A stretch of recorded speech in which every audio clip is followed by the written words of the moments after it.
Lagi dan lagi Roy Suryo cari penyakit dengan mencoba memframing bahwa ada oknum-oknum tertentu yang berbaju coklat dan berbaju hijau yang menjadi penyusup dalam gerakan mahasiswa untuk mempertanyakan tentang tugas pemerintah menghadirkan keadilan dan kesejahteraan.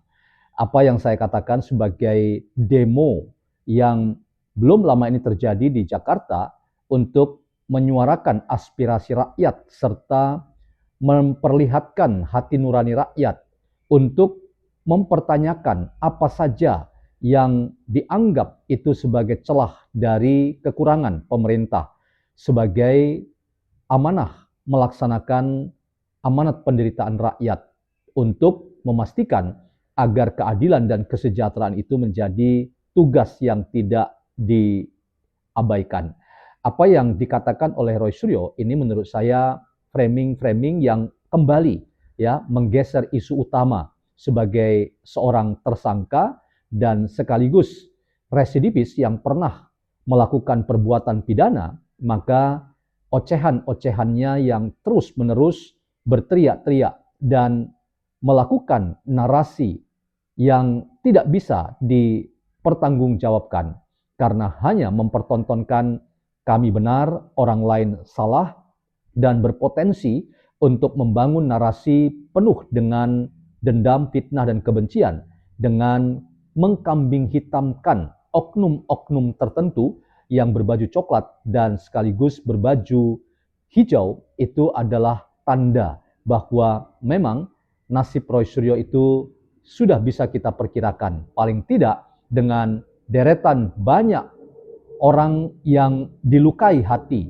termasuk pernyataannya terhadap Menteri Bahlil Lahadalia sebagai orang yang melakukan pembusukan di dalam pemerintahan Presiden Prabowo dan menyebut Erick Thohir sebagai Menpora porandakan dan juga orang-orang lain yang juga mengalami nasib yang sama, maka saya ingin katakan penyebutan oknum yang berbaju coklat dan berbaju hijau ini adalah bagian dari cara Roy Suryo mengalihkan isu dan membuat framing-framing yang kembali arahnya kami benar dan orang lain salah.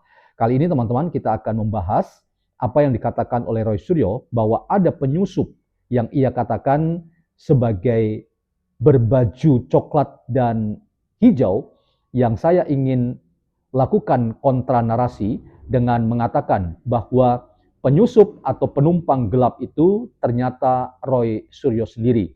Karena 5 tuntutan mahasiswa itu sangat rasional, tetapi ketika Roy Suryo mencoba mengkritik dan menitipkan ada 2 tuntutan lain, yaitu adili Jokowi dan maksulkan Gibran, maka ini ya adalah contoh dari penyusupan yang sangat jelas dan transparan.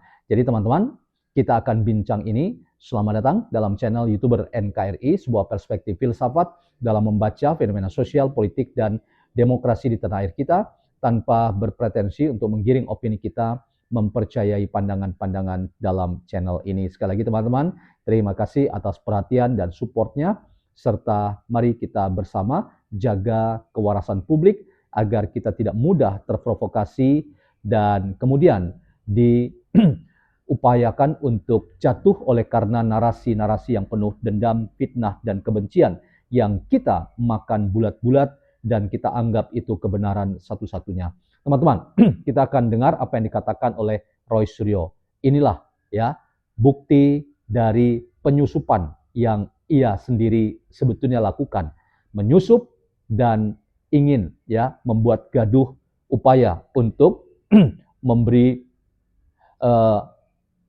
perhatian kepada pemerintah agar tidak lupa pada tugas utamanya sebagai penyelenggara keadilan dan kesejahteraan. Kita simak teman-teman. Pertama-tama sebelum sampai ke materi, izinkanlah saya di kesempatan ini ya mengaturkan apresiasi dan selamat berjuang untuk adik-adikku yang sekarang sedang ada di lapangan. Ya, saya tadi juga sempat membersamai sebentar dan kemudian menyampaikan semangatnya, apresiasi kepada mereka, dan saya hanya titip pesan, ya benar kata Kombes Budi ya dari Polda Metro, jangan ada yang menyusupi.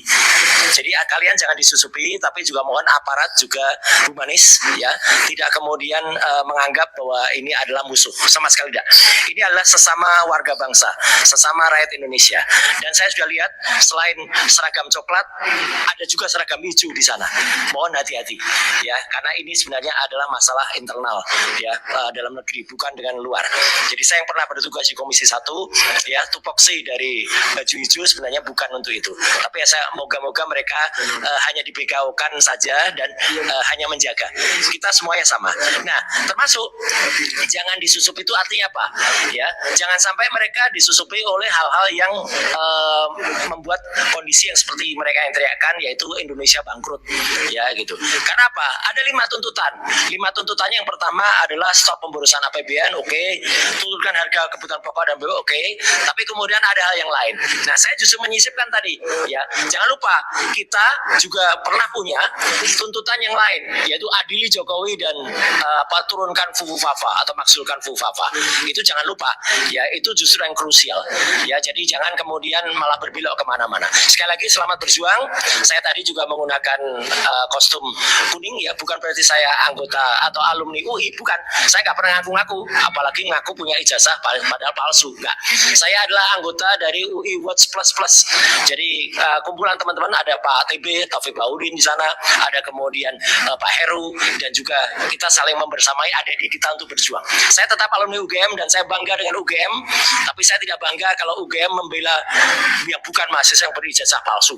Ya, itu clear. Itu yang pertama. Yang kedua, alhamdulillah Mas Refli dan juga Bapak Ibu yang lain ya, hari ini kita sudah sampai Jumat Berkah. Nah, Jumat Berkah H+10. H+10 dari ketika ada press conference yang disela dengan pengumuman dadakan soal P21 di Polda Metro Jaya waktu itu. Ya, sekali lagi kita juga sampaikan bahwa itu bukan press conference untuk P21 sebenarnya, tapi ada keterpaksaan ketika Kombes Iwan Imanuddin harus mengumumkan itu atas pertanyaan. Ya, jadi kita tunggu sebenarnya kalau memang itu benar real. Tapi nyatanya sampai dengan H+10 hari ini, hari Jumat tanggal 12 Juni 2026 itu tidak juga terbit. Masih goib P21-nya. Kayak SMK saja goib ya. Masih belum ada. Harusnya ada surat semacam ini. Dan lagi-lagi kita sampaikan, seperti tadi sampaikan Pak Refli. Hari ini kalau dengan LP tanggal 30 April itu sudah 409 hari. Hari ini ya. Ini grafik ini saya buat ketika tanggal 26 Mei. Sekarang sudah tanggal 12 Juni. Berarti sudah 409 hari. Jauh melebihi atau bahkan 4 kalinya kasus besar yang waktu itu juga menyita seluruh perhatian rakyat Indonesia, yaitu Jessica Wongso. Bahkan lebih dari 6 kali kasus yang waktu itu juga sangat besar, yaitu tentang Verdi Sambo. Ya, jadi jelas ya, clear banget bahwa apa yang dikatakan sudah P21 sampai saat ini, sampai kita press conference ini belum ada. Padahal itu harus hitam di atas putih, harus tertulis dan tidak boleh hanya omon-omon, tidak boleh hanya goib. Dan di lembar P21 ini jelas betul tahapannya, tahapan keduanya tanggal berapa, dan itu ada deadline-nya. Saya sebagai orang awam hukum saja tahu itu ada deadline-nya. Jadi kalau tanggal 2 Juni sudah diumumkan, maka para termul harus tahu bahwa mereka juga nggak bisa yang namanya mendesak-desak. Saya dengar mereka kemarin mendatangi Polda Metro, katanya menghadap Pak Dir. Padahal beberapa penyidik yang lain mengatakan mereka sebenarnya sedang dimarahi. Karena buat apa mendesak-desak? Ya, nggak usah didesak. Polda Metro itu punya otoritas untuk melakukan pengumuman, tapi otoritas Polda Metro pun tergantung kejaksaan. Dominus litis dari P21 itu adalah pihak kejaksaan. Dan kalau kami kemarin atau tanggal 21 April yang lalu ke kejaksaan, itu kita bersurat secara resmi. Kita selaku pihak yang terkait langsung. Kalau para termul kemarin ada yang demo, bahkan demonya, ini saya ulangi kata-kata, bakar Kejati. Itu sudah brutal itu namanya. Harusnya dia yang kena. Itu namanya Fred Salor Boy. 160 itu pada KUHP lama, KUHP lama. Ya jelas ada yang bilang copot Kejati. Orang yang bilang copot Kejati itu antara Lecumanan, Asmi individuum gimana ini? Nah itu mereka itu satu tidak punya legal standing terhadap perkara ini secara langsung, karena lawyer Jokowi itu adalah orang yang punya surat kuasa khusus, antara lain Pak Rifai, Pak Yakub Hasibuan, kemudian juga Pak Firman, ya satu lagi Audrey siapa? Itu yang resmi, yang lainnya nggak resmi, ngaku-ngaku saja mereka bikin tim hukum, tim merah putih, merah kuning biru dan lain sebagainya. Ya apa itu tim? Oke teman-teman, kita sudahi nonton ya. Silakan nonton lebih lengkapnya di banyak channel media sosial yang kita miliki. Nah, saya ingin fokus pada apa yang dikatakan oleh Roy Suryo soal tadi ya. Yang pertama, penyusup, dan ia sangat menyesalkan kalau ada oknum berbaju hijau ya, loreng hijau yang ada di seputar Bundaran HI. Itu kemudian ia warning kita perlu hati-hati ya, karena tugas dan fungsi dari oknum berbaju hijau itu ya bukan mengurusi demonstrasi itu, tetapi mengurusi soal pertahanan negara ya. Tetapi yang dilupakan oleh Roy Suryo ya itu tadi, bahwa dalam konteks yang tentu saja dibutuhkan, dan persis yang tadi dikatakan soal bawah kendali operasi itu sah-sah saja ya. Jadi tidak ada yang berlebihan, karena kota Jakarta itu adalah masih tetap ibu kota negara, sehingga ya Porkovinda dan seluruh jajaran yang terkait, baik itu TNI Polri, itu merasa bertanggung jawab terkait dengan apa saja dinamika politik, termasuk ya apa yang diserukan lewat demonstrasi yang terjadi di Jakarta beberapa waktu yang lalu. Jadi saya justru malah membangun wacana lain, dan ini sekaligus kontra narasi saya ketika Roy Suryo menitipkan dua catatan gugatan yang harusnya ya itu juga masuk dalam isi dari demonstrasi. Jadi tidak hanya 4 isi dari demonstrasi mahasiswa ya, atau 5 tepatnya, tetapi harusnya 7, dan 2 yang ditambahkan oleh Roy Suryo itu adalah soal pengadilan terhadap Jokowi dan terhadap pemaksulan Gibran, dan ini dianggap sebagai isu yang sangat penting ya untuk memastikan bahwa tugas-tugas ini adalah tugas-tugas yang diarahkan bukan hanya soal ya yang diserukan 5 tuntutan mahasiswa itu, tapi saya mendapat informasi teman-teman ya bahwa mahasiswa sendiri tidak mau terpancing dan terprovokasi oleh pernyataan dari siapapun termasuk Roy Suryo. Bahkan Roy Suryo itu diusir ya, dan ini informasi-informasi yang juga saya temukan di media sosial dan juga dari beberapa kolega yang menemukan fakta-fakta lain yang sengaja tidak diakui oleh Roy Suryo. Ia merasa bahwa ia membersamai mahasiswa, padahal sebetulnya ia diusir juga oleh mahasiswa untuk tidak mencampuri urusan mahasiswa dengan memasukkan kepentingan tadi itu, 2 tuntutan yang sengaja disusupkan ya. Jadi penyusupnya atau penumpang gelapnya itu sebetulnya adalah Roy Suryo, tentang 2 hal ya, yang bagi mahasiswa soal pengadilan terhadap Jokowi itu adalah kepentingan murni politik, dan itu urusan Roy Suryo, dan itu bukan urusan yang sangat penting, apalagi dianggap maha penting oleh kelompok mahasiswa. Demikian juga pemaksulan Gibran itu juga urusan politik yang sekali lagi kubu Roy Suryo merasa itu adalah kepentingan masyarakat, warga negara ya, padahal itu adalah kepentingan pribadi dari Roy Suryo dan tentu kelompoknya. Jadi tanpa sadar sebetulnya Roy Suryo sedang menelanjangi dirinya sendiri. Karena apa? Karena logika mahasiswa itu yang mau diintervensi, ditekan atau disusupkan dengan kepentingan-kepentingannya ternyata tidak mempan. Mengapa? Karena sekali lagi ya, mahasiswa itu juga adalah perangkat civil society yang punya independensi dan juga punya data, punya cara berpikir yang tentu berusaha komprehensif di tengah-tengah informasi yang tentu mereka dapatkan dari sana sini ya, senior-senior mereka yang sudah jadi orang tentunya. Dan poin 2 yang disusupkan oleh Roy Suryo itu ternyata membuat Roy Suryo kemudian diusir rame-rame dari gelanggang orang yang sedang berdemonstrasi, yang umumnya adalah mahasiswa yang ingin ya meneriak-neriakkan apa yang harusnya tidak dilupakan oleh pemerintah, yaitu tugas untuk menghadirkan keadilan dan tugas untuk menghadirkan kesejahteraan.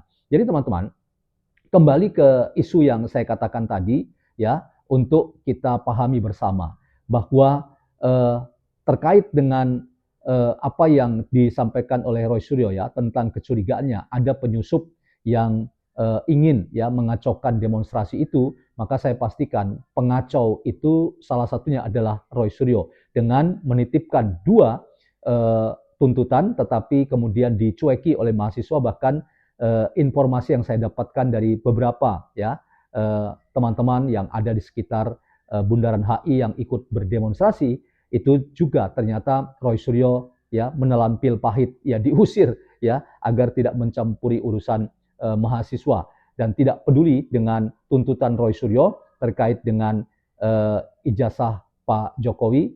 Lalu ia kemudian kekeh dengan mengatakan pengadilan terhadap Jokowi itu adalah tuntutan pertama. Lalu terhadap Fufu Fafa yang itu arahnya kepada Mas Gibran, itu juga kemudian ia anggap sebagai salah satu indikator bahwa itu juga sangat penting untuk dimasukkan, disusupkan ya tepatnya dalam demonstrasi mahasiswa kemarin. Jadi teman-teman, informasi bahwa Roy Suryo itu diusir ini juga menarik ya, dan ini memberikan fakta tambahan kepada kita, glorifikasi tentang Roy Suryo yang ada dalam demonstrasi itu sebetulnya dalam fakta sosialnya itu tidak semeriah itu. Bahkan saya ingin katakan ya, fakta-fakta lainnya justru ada emak-emak yang ketika podcast Roy Suryo dengan rompi kuningnya dalam demonstrasi mahasiswa di Jakarta beberapa waktu lalu, justru emak-emak itu ya meneriakkan yel-yel untuk menghormati Pak Jokowi dengan berteriak hidup Jokowi. Nah, ini semua teman-teman memberikan pesan kepada kita bahwa glorifikasi, sekali lagi, glorifikasi dan upaya untuk menyusupkan dua agenda Roy Suryo itu tidak mempan.